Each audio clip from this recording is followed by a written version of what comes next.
the Rotary Club of Central Port of Spain welcomes you to this very special program that features the youth of our nation participating in one of the time-honored role-playing exercises of our day.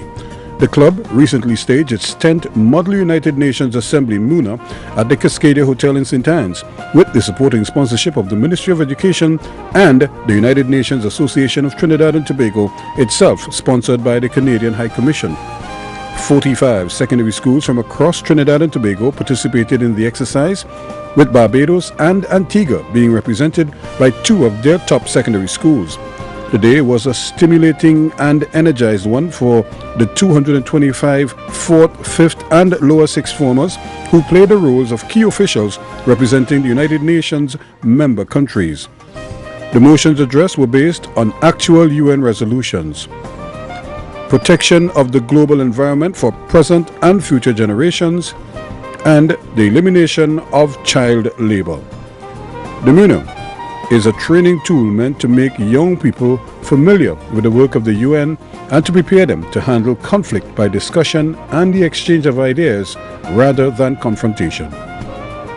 Decades ago, the scientific community rang the alarm on human activities on climate change. Today, we are forced to take notice of the global climate disruptions.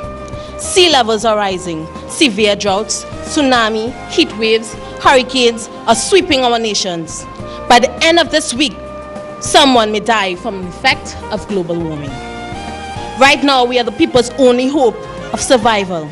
Global warming is real, delegates, and we need to put aside our differences, place and conform to the various initiatives aimed at curbing the effects of global warming.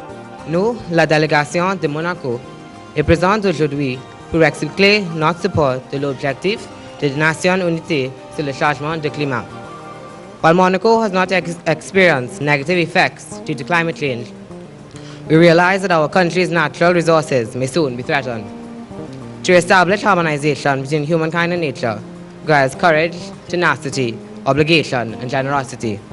Against the backdrop of heightened awareness of the negative impacts of the climate change, the creation of a new bureau that will focus on practical initiatives to mitigate the environmental and economic vulnerability of its member states. Therefore, Haiti is committed to the reduction of greenhouse gas emissions.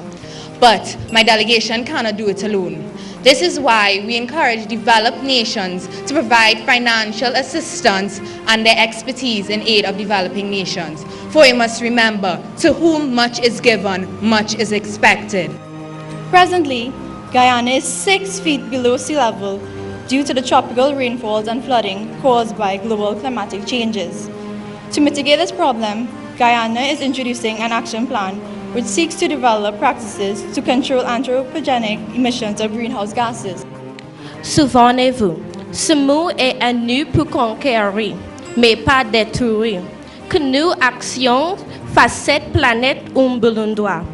Nous ne compromettons pas notre existence. Merci beaucoup. Remember, this world is ours to conquer, not to destroy. Let our actions make this world a better place and not compromise our mere existence. We will continue to stress the urgency for developed countries to exert strong leadership in the reductions of greenhouse gas emissions. We believe that they also have an obligation to take concrete actions in reducing their gas emissions. Also, increasing temperatures and floods have encouraged sicknesses and also affect the livestock, forestry and fishery industries. These grave issues are due to the excessive CFCs and burnt fossil fuels globally, of which the Central African Republic contributes a minority. The onslaught of nature's anger has long started. The Earth's temperature only needs to rise 6 more degrees, and literally, humankind goes poof. And there you have it. Tomorrow's leaders preparing for the mantle of responsibility they'll inherit, learning the tools of the trade of negotiating and the exchange of ideas as a means to sustaining peace and understanding in our world. The Rotary Club of Central Port of Spain congratulates the students who participated in this MUN and thanks the many teachers, trainers and parents who played a role in making it the success that it was.